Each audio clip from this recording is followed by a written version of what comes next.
రాష్ట్రాన్ని సమైక్యంగా ఉంచాలని డిమాండ్ చేస్తూ వైఎస్సార్ కాంగ్రెస్ పార్టీ రాష్ట్ర రాజధాని హైదరాబాద్ లో ధర్నాకు సిద్దమైంది. ఆ పార్టీ ప్రజా ప్రతినిధులంతా నేడు అసెంబ్లీ ఆవరణలో గాంధీ విగ్రహం ముందు ధర్నా చేయనున్నట్లు వైఎస్సార్సీపీ నేతలు ప్రకటించారు. విభజన ఆగాలంటే సీమాంధ్ర ప్రజా ప్రతినిధులు రాజీనామా చేసి రాజకీయ సంక్షోభం సృష్టించాలని ఆ పార్టీ పిలుపునిస్తోంది. సమైక్య రాష్ట్రం కోసం ఉద్యమిస్తున్న వైఎస్సార్ కాంగ్రెస్ పార్టీ మరో నిరసన కార్యక్రమానికి సిద్దమైంది. ఆ పార్టీ ఎంపీ, ఎమ్మెల్యేలు, ఎమ్మెల్సీలంతా ధర్నా చేయాలని నిర్ణయించారు. సచివాలయం వద్ద గల తెలుగు తల్లి విగ్రహానికి పుష్పాంజలి ఘటించి అక్కడి నుంచి పాదయాత్రగా అసెంబ్లీకి చేరుకొని అక్కడి గాంధీ విగ్రహం వద్ద ప్రజాప్రతినిధులు ధర్నా చేయనున్నారు. సీమాంధ్ర ప్రజాప్రతినిధులంతా వైఎస్సార్ కాంగ్రెస్ ప్రజాప్రతినిధుల్లాగానే తమ తమ పదవులకు రాజీనామాలు చేసి రాజకీయ సంక్షోభం సృష్టించాలని వైఎస్సార్ కాంగ్రెస్ శాసనసభాపక్ష ఉపనేత శోభానాగిరెడ్డి పిలుపునిచ్చారు. ఇప్పటికైనా కూడా మీరు రాజీనామాలు ఇచ్చి రాజకీయ సంక్షోభాన్ని సృష్టించండి.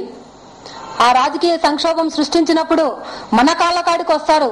సోనియా గాంధీ గారు గాని, లేకపోతే కేంద్రంలో ఆంటోని కమిటీ గాని, ఏ కమిటీ అయినా కూడా అలాంటిది అది వదిలేసి వాళ్ళ కాళ్ళకాడికి పోయి మీరు పడ్డమే కాకుండా తెలుగు వాళ్ళ ఆత్మ గౌరవాన్ని కూడా ఈ రోజు కాల రాస్తా ఉన్నారు.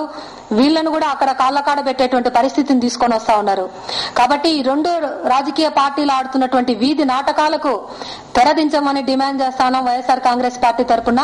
సీమాంధ్ర ప్రజలు భావోద్వేగాలతో రోడ్లపైకి వచ్చి అన్ని విధాలా తమ ఆగ్రహావేశాలు వెళ్లగక్కుతుంటే కాంగ్రెస్, టీడీపీ, సీమాంధ్ర నేతలింకా పదవులు పట్టుకొని వేలాడడం దారుణమంటున్న వైఎస్ఆర్ కాంగ్రెస్ ఆ రెండు పార్టీలు వీధి నాటకాలు ఆడుతున్నాయని ధ్వజమెత్తింది. అసలు విభజన చేయమని లెటర్ ఇచ్చింది చంద్రబాబు నాయుడు గారు. ఆ విభజన చేయమని లెటర్ ఇచ్చినటువంటి పార్టీ నాయకులే ఇంకో పార్టీ వాళ్ళని అడ్డుకుంటా ఉన్నారు. అసలు ఇది వీధి నాటకాలు కావా అని చెప్పి అడుగుతా ఉన్నాను. తెలుగుదేశం పార్టీకి సంబంధించినటువంటి నాయకులు, ఎమ్మెల్యేలు గాని, ఎంపీలు గాని, మీరు టెంట్లు వేసుకొని నిరాహార దీక్షలు కాదు చేయాల్సింది ప్రజల్లో.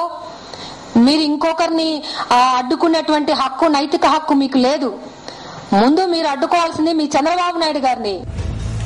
ఇల్లు గడవకపోయినా సీమాంధ్ర ప్రజలు రోడ్లపైకి వచ్చి ఉద్యమం చేస్తుంటే సీమాంధ్ర ప్రజల ఆవేశాన్ని అర్థం చేసుకోలేని చంద్రబాబు తన విధానాలతో సమైక్య ఉద్యమాన్ని నీరుగారుస్తున్నారంటూ వైఎస్సార్ కాంగ్రెస్ విమర్శిస్తోంది. 9 ఏళ్లు సీఎంగా మరో 9 ఏళ్లకు పైగా ప్రధాన ప్రతిపక్ష నేతగా ఉన్న చంద్రబాబు తన అనుభవాన్నంతా కుట్రలు చేయడానికే ఉపయోగించడం బాధాకరమని వైఎస్సార్ కాంగ్రెస్ ఆవేదన వ్యక్తం చేసింది.